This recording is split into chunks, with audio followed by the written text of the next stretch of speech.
At exactly 12:52 p.m. on a Tuesday afternoon, I heard my coworker screaming from across the office. His face was bright red, tears were streaming down his cheeks. He was desperately trying to gulp water from the break room sink, gasping for air between violent coughs. And I just stood there in the doorway, watching him suffer, because he had made one critical mistake. He stole the wrong person's lunch. My name is Sarah, and I got a coworker fired with a sandwich laced with Carolina Reaper peppers, one of the hottest peppers on earth. Some people called me a hero. Others said I went too far. But before you judge me, let me tell you the whole story. For 6 weeks, someone had been systematically stealing my homemade lunches.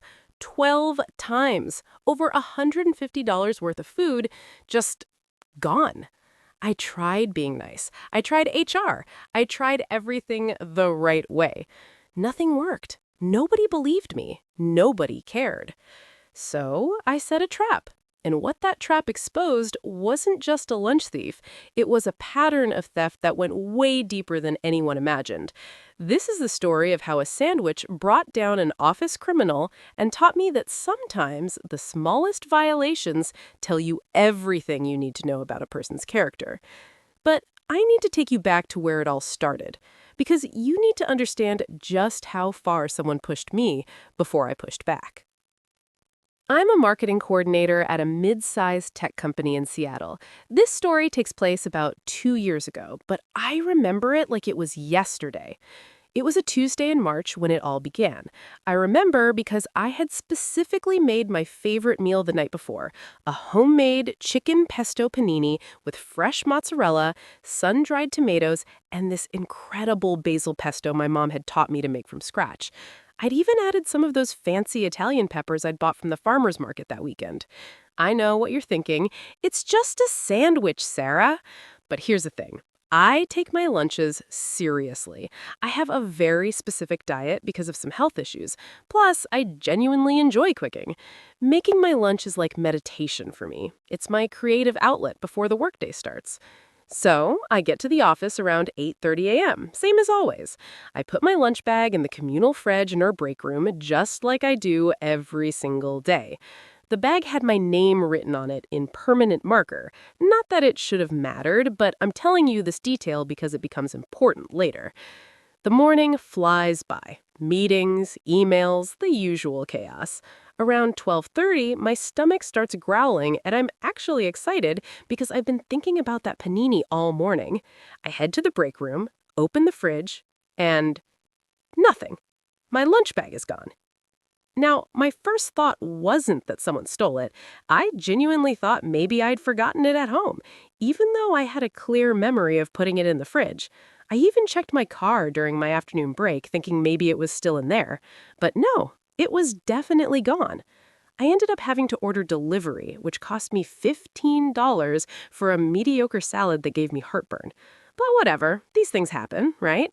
Maybe someone took it by mistake. Maybe a cleaner threw it out thinking it was old food. I didn't think much of it. Until it happened again. Thursday of that same week. I'd made a really nice Asian-inspired rice bowl with teriyaki chicken, edamame, and this amazing ginger dressing. Again, I clearly remember putting it in the fridge. Again, lunchtime comes around, and it's vanished into thin air. This time, I was annoyed. 2 lunches in 1 week? That's not a coincidence. That's not a mistake. I asked around the office, hey, did anyone accidentally take a lunch bag with Sarah written on it? Blank stares, head shakes. Nobody knew anything. My coworker Jessica, who sits in the cubicle next to mine, suggested I emailed the office. So I did. A very polite, very professional email to our floor saying, hey everyone, I've noticed my lunch has gone missing a couple of times this week. If anyone took it by mistake, no worries. Just wanted to make everyone aware in case there's confusion with lunch bags. I got 0 responses. The following Tuesday, it happened again. This time, it was a homemade Italian sub that I'd spent 20 minutes assembling the night before. Gone. That's when I realized this wasn't an accident. Someone was deliberately stealing my food. After the third theft, I decided to actually pay attention. I started noting the pattern. It only happened on Tuesdays and Thursdays, never Monday, Wednesday, or Friday. Why was that significant? Because those were the days I brought my really good lunches, the meals I'd spent time preparing. On Mondays, Wednesdays, and Fridays, I usually brought simpler things, leftovers, sometimes just a yogurt and fruit, or I'd grab something from the cafeteria downstairs. Whoever was doing this was watching. They were choosing their targets. I started asking myself who had access to the break room. Well, everyone on our floor. That was about 40 people across 4 different departments: marketing, sales, IT, and HR. I decided to narrow it down. I started keeping a log. I know it sounds extreme, but I was genuinely bothered by this. It wasn't about the money, even though replacing my lunches was costing me. It was the principle. Someone was violating my space, my property, and they were doing it repeatedly with zero remorse. Here's what I noted. Time I put my lunch in the fridge, always between 8:30 and 8:45 a.m. Time I discovered it missing, always around 12:30, 1 p.m. What was taken? Only my elaborate homemade meals. What wasn't taken? Simple lunches, leftovers. I also started watching people. I know, that sounds creepy, but I needed to figure out who was doing this.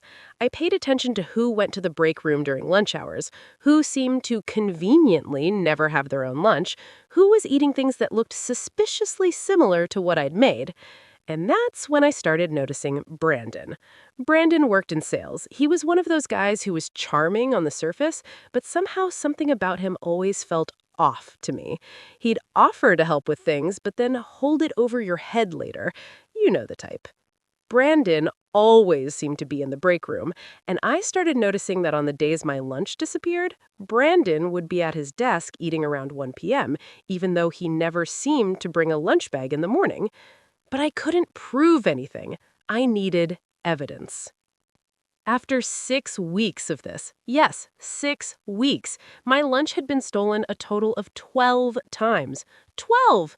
That's over $150 in wasted food and replacement meals.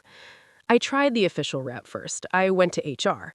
Our HR representative, Margaret, was sympathetic, but ultimately useless. She said, without proof, there's nothing we can really do. We can send out another office-wide email, but beyond that, we can't accuse anyone or investigate without evidence. So, I needed evidence. I considered hidden cameras, but that felt like an invasion of everyone's privacy and probably illegal. I thought about marking my food somehow, but what would that prove? I needed to catch this person in the act in a way that was undeniable. So I had my idea. I have a friend who's really into hot peppers, like she grows Carolina Reapers in her garden. For those of you who don't know, Carolina Reapers are one of the hottest peppers on Earth. We're talking over 2 million Scoville units. That's about 400 times hotter than jalapeno peppers. Some people called me a hero. Others said I went too far. But before you judge me, let me tell you the whole story. I wasn't trying to poison anyone or cause serious harm. I eat spicy food myself, and while Carolina Reapers are extreme, they're not dangerous if you're generally healthy. They're uncomfortable, sure, but people eat them in hot sauce challenges all the time. But more importantly, this was my food. I have every right to make my own lunch as spicy as I want it. If someone steals it, that's on them. So, here was my plan. I would make a delicious-looking sandwich, my usual Tuesday special, but I would infuse it with Carolina Reaper pepper oil. Not just a little, a lot. Enough that one bite would be unmistakably, unforgettably painful. I spent that Monday evening preparing. I made a beautiful Italian sandwich with salami, prosciutto, provolone, lettuce, tomatoes, and pepperoncini. It looked absolutely amazing. Then, I carefully mixed Carolina Reaper oil into the mayo and spread it generously on both sides of the bread. I also finely chopped some of the actual peppers and distributed them throughout. To the naked eye, it looked like any other delicious sandwich, but one bite would set your mouth on fire in a way you'd never forget. I wrapped it carefully, put it in my lunch bag with my name clearly visible, and I even added a sticky note that said, Sarah's lunch, spicy, just to cover all my bases legally. Tuesday morning, I brought it to work. My heart was racing as I placed it in the fridge at exactly 8:35 a.m. I went back to my desk and tried to focus on work, but honestly, I was just watching the clock. 12:15 p.m. I casually walked past the break room. My sandwich was still there. 12:30 p.m. Still there. 12:45 p.m. I checked again, pretending to get water. Gone. My heart started pounding. It was happening. Somewhere in this office, someone was about to have the worst lunch of their life. I went back to my desk and waited. At exactly 12:52 p.m., I heard it. From across the office, someone yelled, "What the?" followed by the most violent coughing I've ever heard in my life. Jessica and I locked eyes. She was trying not to smile. The coughing got worse. I heard a chair scrape back, footsteps running, and then the sound of the break room sink running at full blast. I waited about 30 seconds, then casually walked over to the break room to get some water. And there he was, Brandon. His face was bright red, tears streaming down his cheeks, and he was literally sticking his entire mouth under the running faucet. The remains of my sandwich were on the counter, with one massive bite taken out of it. "Oh my God, Brandon, are you okay?" I asked, putting on my best concerned voice. He couldn't even speak. He just kept gasping and gulping water, which, by the way, is the worst thing you can do for pepper burn. Water spreads the capsaicin around. Milk or bread would have helped, but I wasn't about to tell him that. Other people started gathering. Someone asked what happened, and Brandon, still unable to form full sentences, just pointed at the sandwich. That's when I picked it up and looked at it with feigned confusion. "Oh, this is my sandwich. Why are you eating my sandwich, Brandon?" He tried to answer, but his mouth was on fire. All that came out was a strangled, I thought, I didn't, you didn't what? Didn't think anyone would notice you've been stealing my lunch for the past 6 weeks? The break room went silent. Everyone was staring at him. Jessica, bless her, chose this moment to walk in. "Wait, Brandon's the lunch thief? We've been trying to figure that out for weeks." Brandon's eyes went wide. He finally managed to croak out, "It was too spicy! You poisoned it!" I pulled out my phone and showed him a photo I'd taken that morning of my lunch bag with the sticky note clearly visible. "Sarah's lunch, spicy." "It's my lunch, Brandon. I can make it as spicy as I want. I like spicy food. Why were you eating my lunch?" He didn't have an answer. He just stood there, mouth still burning, face red with both pain and embarrassment, with about 15 of our coworkers watching. Margaret from HR arrived, alerted by the commotion. "What's going on here?" Multiple people started explaining at once. Jessica told her about my lunch being stolen repeatedly. Someone else mentioned they'd had the same problem. Another person said they'd suspected Brandon, but hadn't wanted to accuse him without proof. Margaret looked at Brandon. "Did you eat Sarah's lunch?" Brandon was stuck. He could either lie, which would be obviously false, given that he was literally caught holding my sandwich, or admit it. I was hungry, and I thought..." "You thought you'd steal someone else's food?" Margaret's voice was ice cold. "It won't happen again," Brandon mumbled, still wiping tears from his eyes. "You're absolutely right, it won't," Margaret said. "My office, now." The rest of that day was wild. Words spread through the office like fire. By 3 p.m., people from other floors had heard about it. Someone even made a meme about it in our company's Slack channel before it got taken down. Brandon was in HR for over an hour. When he came back to his desk, he wouldn't make eye contact with anyone. He packed up his stuff and left early. But here's where the story gets even more interesting. The next morning, Margaret called me into her office. I was nervous, thinking maybe I was in trouble for the spicy sandwich thing. But when I walked in, she was actually smiling. "Sarah, I want to thank you for yesterday," she said.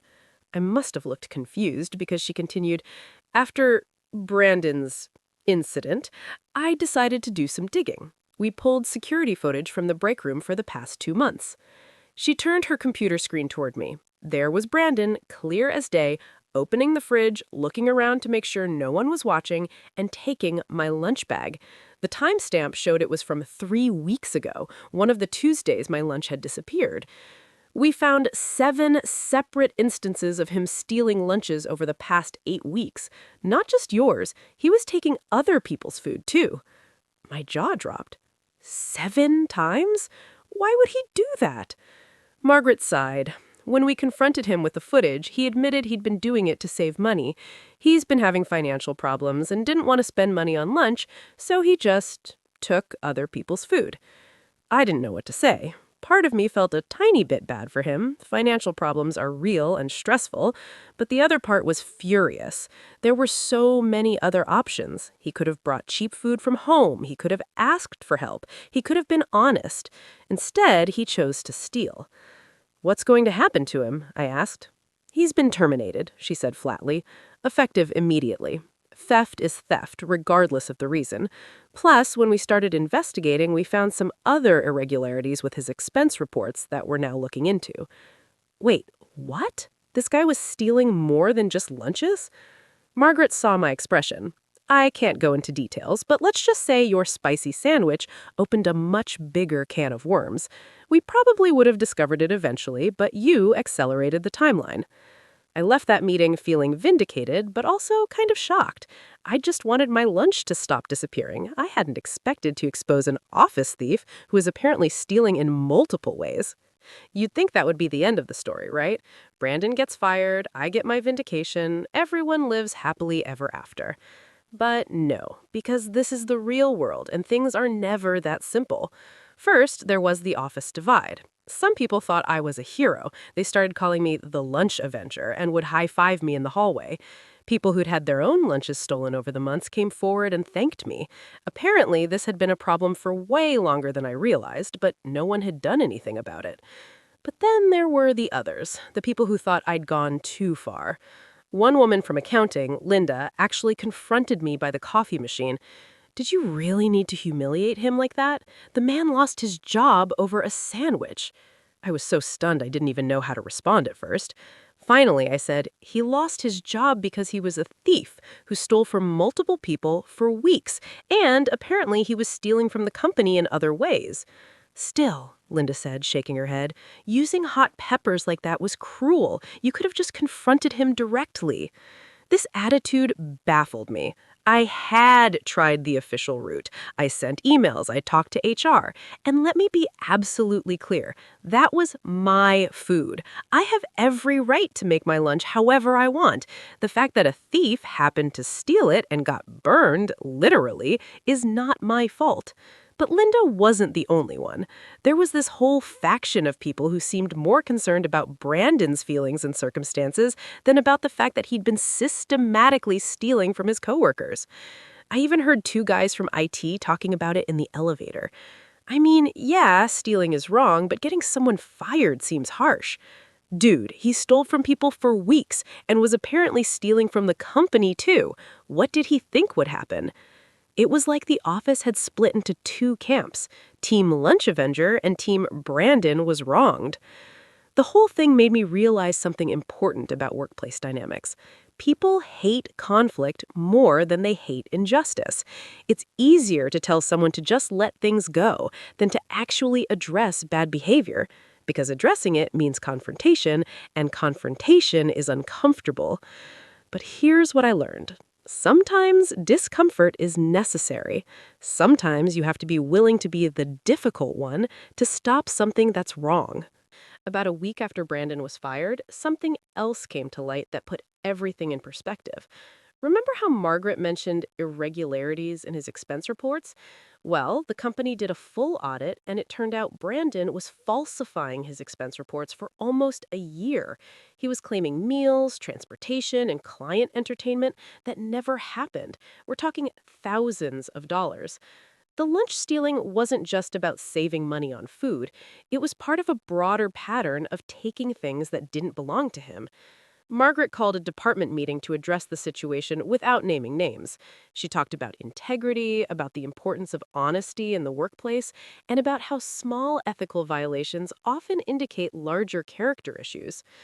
When someone shows you who they are through small actions, believe them, because those small actions are usually indicators of how they'll behave when the stakes are higher. That really stuck with me. Brandon stealing lunches seemed petty and small, but it revealed something fundamental about his character. He felt entitled to take what didn't belong to him, and he was willing to lie about it. After the meeting, several coworkers approached me privately to apologize for judging me. Linda, the woman from accounting who'd called me cruel, was one of them. "I didn't know about the expense report fraud," she admitted. "I thought you'd ruin someone's life over a sandwich. But you were right to stand up for yourself. I'm sorry I made you feel bad about it." I appreciated the apology, but it also frustrated me. Why did it take discovering major theft for people to believe that the minor theft was also wrong? Why wasn't stealing my lunch by itself enough to justify my actions? But I also understood. We live in a world where we're constantly told to pick our battles, to not make waves, to be the bigger person. And sometimes that's good advice, but sometimes it just enables bad behavior. Here's what I wish I'd said to Linda that day by the coffee machine. The man didn't lose his job over a sandwich. He lost his job because he was a thief who made a pattern of taking things that didn't belong to him, got caught, and was found to be stealing from the company in multiple ways. The sandwich was just what finally exposed him. So, what did I learn from all of this? First, trust your instincts. I knew something was wrong when my lunch kept disappearing. I knew it wasn't accidental. I could have just let it go. Could have told myself it wasn't worth the hassle. But I trusted that I deserved to have my property respected, even if that property was just a sandwich. Second, document everything. My log of when and what was stolen helped me see the pattern. It helped me narrow down suspects. It gave me credibility when I finally took action. Third, sometimes you have to be willing to be creative. The official channels weren't working. HR couldn't help without proof. So I found a way to get proof that was completely legal. It was my food, after all, and definitively identified the thief. Fourth, don't let other people make you feel bad for standing up for yourself. Some people will always think you're being too much, too aggressive, too whatever. But you know what? Those people usually aren't the ones being stolen from. And finally, small things matter. It was just a sandwich, sure, but it was my sandwich. My time, my money, my effort, and I had every right to expect it to be there when I wanted to eat it. Letting it slide would have sent the message that it's okay to take from me, that my boundaries don't matter. The lunch thief got what he deserved, and I got my lunch back. Well, metaphorically speaking. These days, I still bring elaborate lunches to work. No one's touched them since. In fact, I've noticed people are generally more respectful of the shared break room space. Funny how quickly people's behavior changes when they realize there are consequences. As for Brandon, I heard through the grapevine that he's working at a different company now. I hope he learned his lesson. I hope he realizes that character is built through small choices, and that who you are when you think no one's watching is who you really are. And me? I'm the girl who took down the office lunch thief with a Carolina Reaper sandwich. And honestly, I'm pretty proud of that. Thanks for watching. If you enjoyed this story, hit that like button and subscribe for more office drama and workplace revenge tales. And remember, don't mess with someone's lunch. You never know what they might have put in it.